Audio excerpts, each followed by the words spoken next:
8h07 em Campos, de volta com o Folha no Ar, primeira edição, ao vivo aqui pela Folha FM, ao vivo também nosso stream aí no Face, no YouTube, também no Instagram, né? Estamos também com esse programa, estaremos daqui a pouco com ele editado em podcast, que você pode ouvir lá em todos os aplicativos de música, Spotify, Deezer, qualquer um você vai encontrar, né? O Folha no Ar de hoje.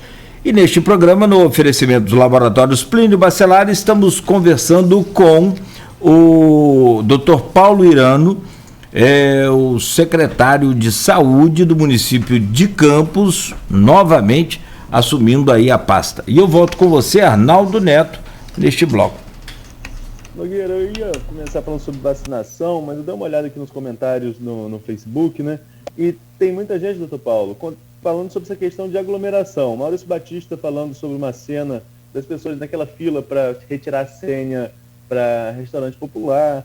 O Gustavo Landim falando sobre fiscalização em bares e restaurantes. E aí eu dou até um relato pessoal que eu estava em um local no fim de semana, né, que até então estava vazio, mas depois quando encheu, não deu 10 minutos, chegou a fiscalização e tirou tudo, mas cobrando uma fiscalização mais efetiva. Mas o que nós temos aqui? Transporte coletivo lotado, Anísio Barcelos lembrando. Então, assim, são vários. A Norma Dias também está falando sobre o assunto, vários ouvintes aqui falando sobre essa questão de aglomeração versus fiscalização. Como o senhor avalia? O senhor já está na equipe há um tempo, como falei, desde a transição. Como o senhor avalia esse trabalho de fiscalização e notificação de alguns elementos, né, como bares e restaurantes normalmente são notificados quando há aglomeração, e como tentar melhorar essa fiscalização? Porque é impossível ter um fiscal para cada cidadão, né? Então, como tentar amarrar isso para que essas aglomerações sejam menores? Então, ou melhor, que nem era certeza, né? Nós já tivemos, logicamente, várias ações, vários embates, vários conflitos, eu diria, batalhas em cima disso. Até porque, como você disse, isso tem acontecido principalmente nessas situações. E nós temos, logicamente, as equipes, tanto a equipe de vigilância como a equipe de postura, que fica, logicamente, atenta a essas irregularidades. Só que, pela extensão que nós temos em Campos e pelo número de pessoas que nós temos nessa fiscalização, porque né, ela é limitada sim, nós não temos condições de fazer essa vigilância em todos os lugares ao mesmo tempo. Às vezes a gente tem noite que tem 10 eventos, 15 eventos clandestinos com muita gente. E esses eventos as pessoas não usam máscara. As pessoas não têm o distanciamento e não usam máscara. Então, há realmente um índice de contaminação. Esse é um grande gargalo, difícil solução, em que nós temos à frente na gestão desse processo todo, na questão da pandemia. Agora, nós avançamos agora, entendam, preciso que a população entenda também essas medidas. Sempre qualquer medida ela acaba sofrendo críticas, as pessoas reclamam, mas ninguém está fazendo nada para irritar ninguém, nós estamos fazendo para proteger a população. Então, a partir de agora, nós já estamos com mais de 90%, 91% com a primeira dose da vacina.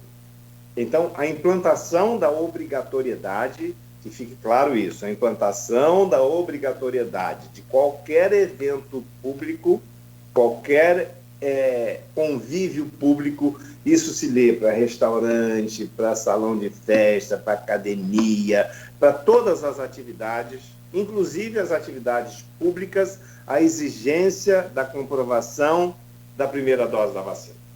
Se você tem um grupo de pessoas dentro do restaurante, mas todos que ali estão apresentaram na sua entrada, e aí fica a responsabilidade do dono do estabelecimento. É por aí. Então, nós pedimos isso já à sociedade civil organizada, que exijam dos seus funcionários a vacinação, o comprovante de vacinação. Estamos fazendo isso com as empresas, vamos avançar agora para todo o setor público, todo funcionário público, inclusive RPAs, deverão ter o seu passaporte vacinal, deverão ter o seu comprovante da vacina. Porque, com isso, nós conseguimos dentro de um grupo de convivência ali diária, que estejam todos vacinados, consequentemente o risco de contaminação, de transmissão é bem menor. E assim será dentro de todas os equipamentos, digamos, em que existe aglomeração, que existe o número de pessoas. Então, essa questão dos bares, restaurantes, eles deverão exigir isso, e já estão exigindo. Eu digo a você que é um exemplo, viu? Muitos dos restaurantes, principalmente os restaurantes, não digo bar de beira de rua, essas pessoas ficam aglomeradas na rua e é difícil você intervir nisso. Sempre que há uma intervenção, há um conflito. É sempre assim. As pessoas se empoderam da sua liberdade e acham que não tem que dar satisfação a ninguém. Tem sim, porque implica numa questão de saúde pública, implica numa coletividade. Ninguém é sozinho, né? O sujeito quer, não, eu não estou nem aí, eu não vou pegar esse negócio, eu já peguei, agora que... Não pode ser assim. A gente tem que pensar no outro, a gente tem que pensar no próximo. Com isso a gente consegue. Então, Arnaldo, a gente sem consciência de que há, sim, aglomeração aqui e ali, mas a gente tenta combater nessa forma. Então, nós temos que encontrar mecanismos legais que sejam execuíveis e que diminui essa aglomeração, diminui esse contato interpessoal e que nesses bares e restaurantes, a pessoa vai ao restaurante para quê? Para comer. Como é que ele vai comer de máscara? Vai chegar um momento que ele tem que tirar para comer, né? Para se alimentar ou para beber alguma coisa. Então, é importante que que esteja sentado ali, autorizado a sentar ali, que o dono do estabelecimento tenha feito essa exigência. E essa exigência será feita por lei. Né? Então, ele está cumprindo também uma determinação legal do município. Por isso, a gente espera conseguir avançar nessas situações de aglomeração. Quanto à questão, como você falou aí, do restaurante popular, realmente é uma organização que tem que ser feita lá fora. Quer dizer, nesse distanciamento, aguardar, porque as pessoas têm fome. Você não vai impedir que a pessoa entre, né? E as pessoas estão ávidas, né? Poxa, chega naquela hora, ele está desesperado para entrar, para comer, ele está com muita fome. E ali é o local onde ele tem esse acolhimento, né? O que veio a ser realmente, eu diria assim, um dos marcos importantes do governo, voltar a oferecer, né, essa alimentação àqueles que mais necessitam, àqueles que estão realmente necessitando de se alimentar e não ter aonde comer. Como você comentou aí, o custo hoje está muito alto, né, de vida, o custo da alimentação está muito caro, está muito alto. Então, quando você tem uma porta aberta que a pessoa possa saciar a sua fome para sobreviver, meu amigo, vai ter fila assim. A gente tem que só que tentar organizar, mas eu vou pedir realmente uma atenção em relação a isso, até para orientação. Nós já tivemos ações, inclusive, de vacinação ali dessas pessoas, né? Daqueles que vão com frequência, a gente já vacinou aqueles que têm, vamos dizer assim, quase que uma cadeira cativa ali. Então, são várias ações conjugadas que nós precisamos fazer. E eu me comprometo a pedir uma vigilância maior na questão da fila do restaurante popular, até para orientar essas pessoas, né, que são pessoas que têm pouco acesso até à informação, à conscientização, né? Enfim, a gente tem que realmente tentar, vamos dizer, intervir, né, nessas situações aí, como foram colocadas aí. Só para complementar, doutor Paulo, na questão da carteira de vacinação ser obrigatória, isso vale também para o transporte coletivo? Eu pergunto até que a Anice Barcelos colocou aqui, porque ela falava sobre essa aglomeração de transporte. Vai ter alguma especificidade também para o uso do transporte coletivo? Já estamos pensando. O duro é que para você ter isso, na verdade, a gente tem várias situações relacionadas ao transporte coletivo, né? Primeiro que tivemos que abrir, né, para poder facilitar o transporte das pessoas, porque as pessoas que usam o transporte coletivo, elas precisam daquilo para circular, não tem como. O grande problema é encontrarmos o equilíbrio do número de viaturas, né, que possam transportar de forma acomodada as pessoas. Na maioria das vezes, aquele transporte vem cheio demais. Existe lei que determina que as pessoas só podem ser transportadas nos seus lugares sentados, mas você não consegue fazer com que isso seja cumprido na totalidade. E quando você faz uma intervenção pública de impedir que aquele veículo cheio circule, todo mundo desça, meu Deus, é pior do que o conserto. É impressionante. A própria população não entende isso, não quer que faça isso, né? A gente tem essa preocupação muito grande e o que precisamos é encontrar um equilíbrio de termos um transporte mais eficiente, com um número maior de viaturas e uma organização das próprias empresas, de forma que elas possam seguir essas regras, né, de contenção numérica, de contenção da aglomeração. Você vê que não é só aqui, a gente vê o tempo todo. No Rio de Janeiro, então, é uma loucura. Aqueles trens, como eles são transportados, a forma como vêm as pessoas. Como que você isola todo mundo? Como que você faz que o trem daquele ande só com as pessoas sentadas? É simplesmente impossível, né? Mas a gente tem que ir tentando, a gente tem que ir orientando. As próprias pessoas têm que se cuidar. Aquele que tem oportunidade de esperar um pouco mais a outra lotação passar para ele vir, é melhor, né, do que entrar ali naquela que já está cheia demais. Porque o pessoal do transporte, eles querem, na verdade, circular, eles querem o passageiro, né? A gente vê isso, poxa, todo dia, quer seja na van, quer seja no ônibus, aonde for. Mas existem regras que devem ser seguidas. E a fiscalização, dentro daquela capacidade que tem, sem dúvida nenhuma, ela tem atuado sim. Agora, a gente está falando... Desculpa, Nogueira. A gente está falando sobre vacinação, né, sobre o avanço da cobertura vacinal, você não colocou aí 90% da população com a primeira dose. E país afora, a gente tem visto também... Eu falava sobre isso semana passada com o doutor Nélio Artiles também. A gente tem visto alguns políticos já com movimentos otimistas. São Paulo, com algumas liberações que estão acontecendo no estado de São Paulo, permitindo aí a abertura de todas as atividades comerciais e flexibilizando muito. Estão começando a usar o passaporte lá também. Rio de Janeiro está usando. Também. Quer dizer, começou aqui, o doutor Chavo insistiu muito nisso, né, pela visão epidemiológica dele e tudo mais, que, veja, são ações que vão acontecendo na sequência dos fatos, né? Conforme as coisas estão acontecendo, poxa, agora nós temos... Bom, como é que nós vamos avançar nisso? Essa foi a apresentação, um caminho.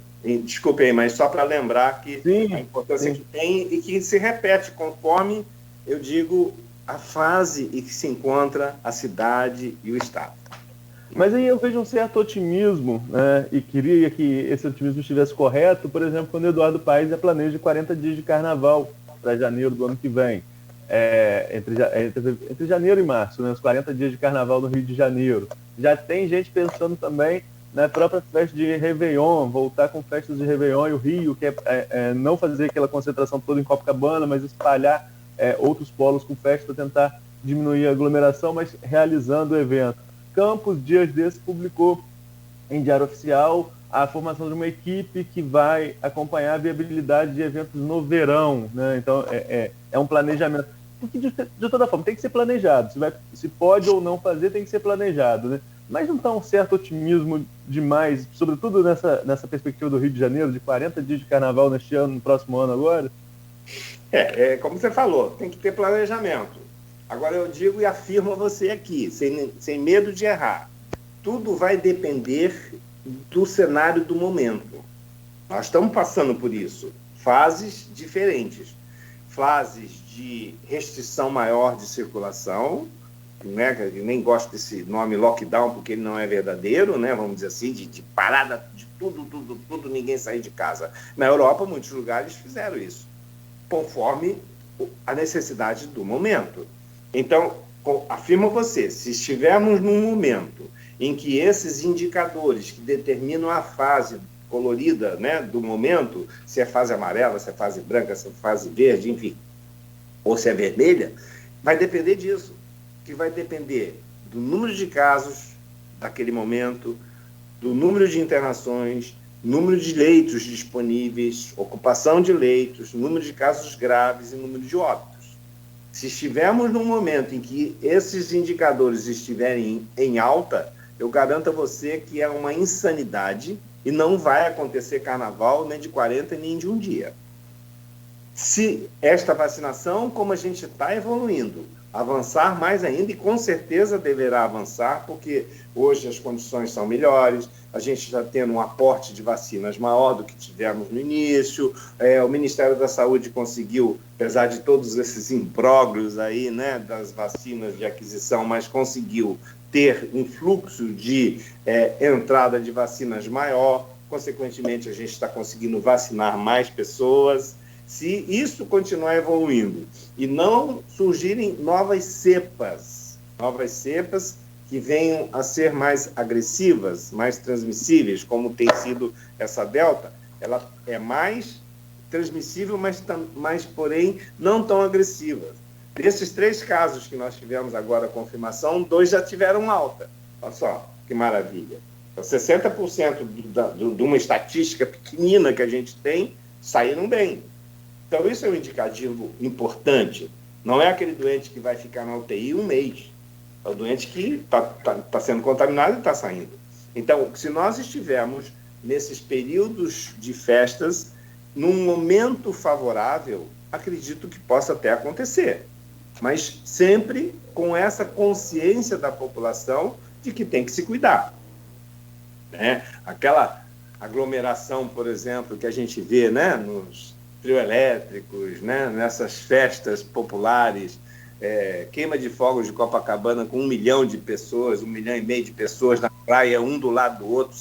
Aquilo não vai acontecer. Se acontecer, vai acontecer numa dimensão menor, vão espalhar mais essas pessoas, né? É um novo momento. Agora que as pessoas estão ávidas por esses eventos, a gente sabe disso. Quem que não gosta de sair com os amigos e conversar? E tem que acontecer, né? Ouvir uma música, né? Ir para um show.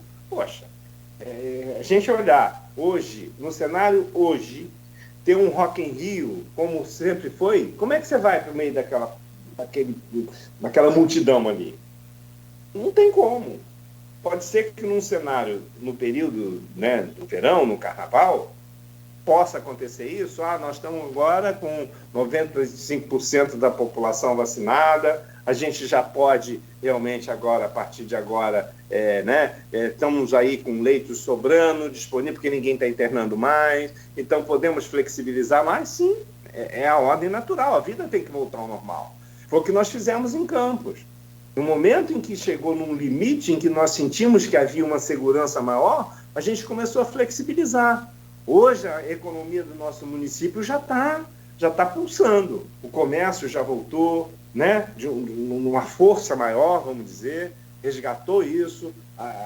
Eu digo o comércio em geral, da área, de todas as áreas, da alimentação, do comércio em si, né, vamos dizer, a atividade econômica, ela precisa acontecer para as cidades. Nenhum prefeito quer que a cidade fique parada ou que as pessoas não circulem. Pelo contrário, é necessário que a cidade circule, que as pessoas circulem, que cada um vá para o seu lugar, que vá para o seu trabalho, que produza, que gere riqueza, que tenha o seu sustento. Meu Deus, essa é a dinâmica da sociedade. Então, quando há uma restrição, é porque ela é imperativa. A questão da flexibilização, eu digo aos senhores, é preciso que haja uma situação confortável nesses indicadores. Nada é feito na orelhada. É preciso que a gente tenha esse número de casos, número de internações, demanda da rede hospitalar, número de leitos ocupados, número de leitos de UTI e número de óbitos. Esses indicadores são os indicadores que norteiam a situação epidemiológica do momento. Tá? Por aí. Então, respondendo especificamente a sua pergunta, nessa projeção do futuro, em relação à questão das festas, em relação à questão dos eventos, fica aí claramente explicado de que depende do cenário do momento. É possível? É possível e até a gente torce para que seja realmente execuível isso tudo. Nós não falamos aqui, mas tem um outro, e aí é um ponto que tem gerado discussões quase que infinitas em grupos de WhatsApp, em redes sociais, em programas de rádio e televisão, que é a educação, o doutor Paulo. A gente tem acompanhado aí de perto o movimento das escolas privadas, também a questão de alguns profissionais da educação que querem retornar às atividades normais, evidentemente, né?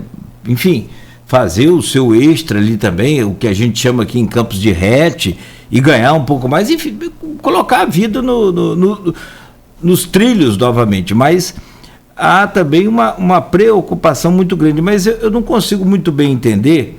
E aí eu vou citar um outro nome que esteve aqui conosco neste programa agora recente, que foi uma figura exponente demais nessa questão da educação, que é o Buarque, o Cristóvão Buarque, e ele até usou uma frase que marcou muito pra gente aqui. O Brasil preferiu voltar os botecos às escolas, né? Então, assim, ficou muito clara essa política aí. Mas o que é que acontece? Que nós podemos, por exemplo, o que a ciência pode explicar? Nós podemos nos concentrar em bares, lanchonetes, em praias, essa coisa toda, mas não podemos voltar às salas de aula. Não, veja só. O que acontece na questão do ensino-aprendizado? Eu diria que é vital o retorno, porque esse hiato que vem acontecendo no ensino-aprendizado das nossas crianças, principalmente, também dos jovens, né? Os adultos já estão mais, vamos dizer assim, formatados dentro do seu processo educacional, mas principalmente as crianças e os jovens, ela tem sido muito cruel no atraso desse aprendizado e principalmente, eu diria, na rede pública. A rede privada ainda conseguiu se adequar à questão do ensino à distância, né? Através, né, das aulas online, enfim, conseguiram se adaptar porque tem uma estrutura para isso, né? As pessoas têm o seu computador, têm o seu laptop, têm o seu telefone, têm internet, que podem ter acesso.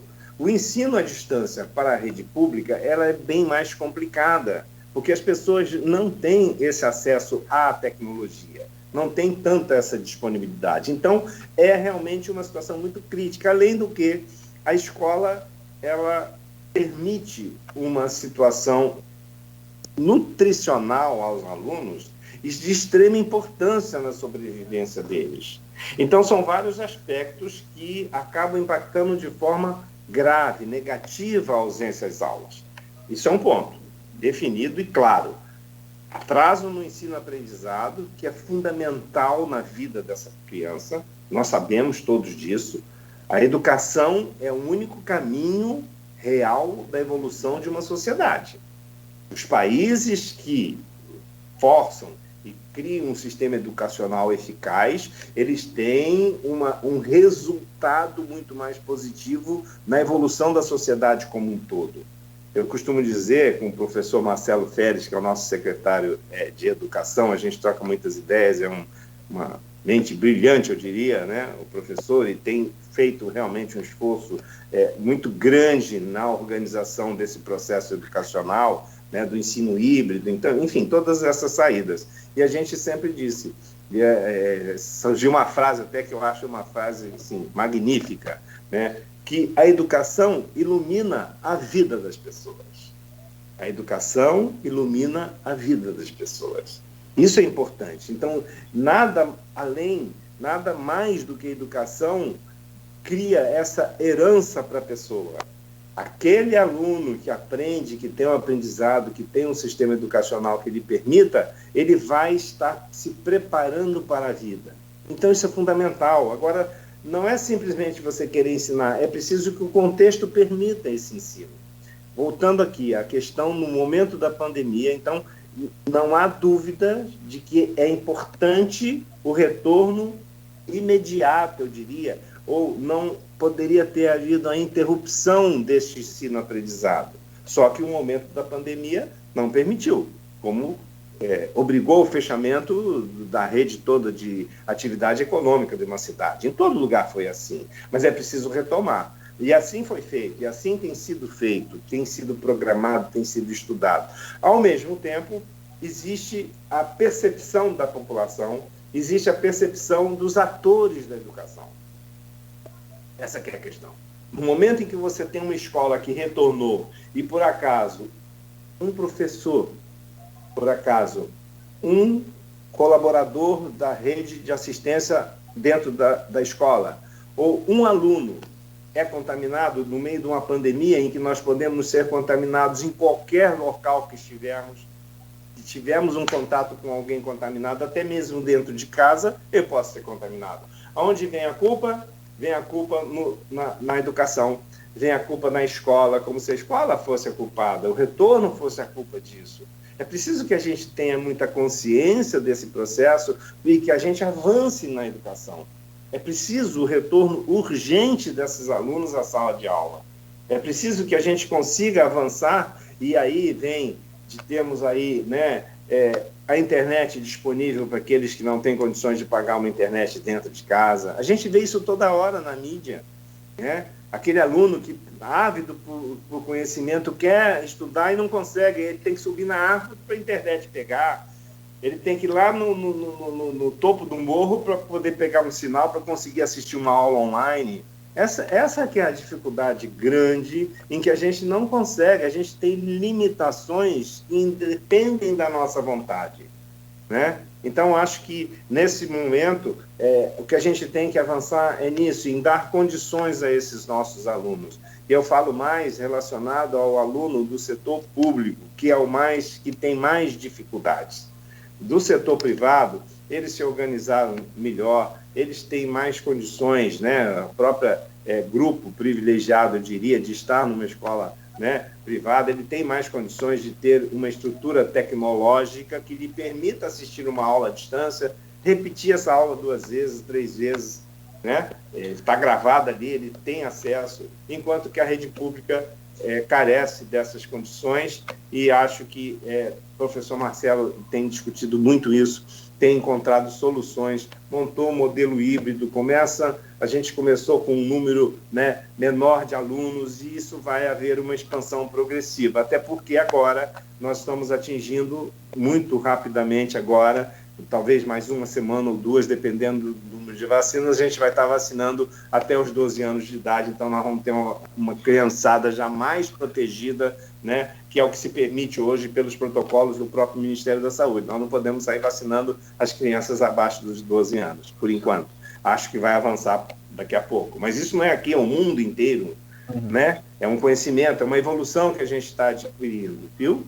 Então, acho que sim, a questão da educação é extremamente importante, mas tem todo esse cenário que deve ser considerado, deve ser avaliado, mas eu digo que a gente está avançando também nessa área com o professor Marcelo Feres. Bom, 8h34, 8h35 já. Arnaldo, podemos fazer um intervalo? Tem mais algum tema aí sobre... Vamos lá, vamos passar agora para outras questões. Exato. Da saúde, além da pandemia. A pandemia, né? Eu vou deixar já um gancho aqui para o próximo bloco, né? Que é essa questão, uma questão que teve muito, acho que da gestão do Barreto, da Aldeci Barreto, acho que foi o mais polêmico. O contrato de 33 milhões que chegou a ser aventado para, segundo a Prefeitura, a otimização da saúde, o CIMEC dizia que é uma terceirização. O vereador Igor Pereira chegou a tentar convocar o Barreto para ir à Câmara explicar sobre esse possível contrato, em que houve o recuo da Prefeitura no mesmo dia em que foi publicado em Diário Oficial. Então, a pergunta direta, esse processo vai ter continuidade da contratação de uma empresa para gerir as unidades de saúde? A gente deixa a resposta para o próximo bloco. Perfeito. Bom, rapidamente então, um intervalo aqui para a gente acompanhar. Tem ainda o HGG, que a gente precisa falar sobre essa necessidade do Dr. Paulo. Importante falarmos, sim, do HGG e dessa perspectiva. Eu tenho um bloco importante para a gente tratar do futuro. Né? Certo. O passado já foi, todos nós temos já as concepções formadas, mas Exato. Acho que o futuro é que é importante, porque a gente tem que construir, temos que evoluir. Vamos falar disso daqui a pouco. Vamos lá. Então são 8h36, você continue aí, é rápido, tem informações novas e importantes aí com o secretário de Saúde do município de Campos, ao vivo aqui na Folha FM. É o tempo só de um cafezinho rápido e a gente volta com o secretário Dr. Paulo Irano ao vivo no oferecimento de Proteus, serviços de saúde e medicina ocupacional com a qualidade certificada ISO 9001-2015 e laboratórios Plínio Bacelar.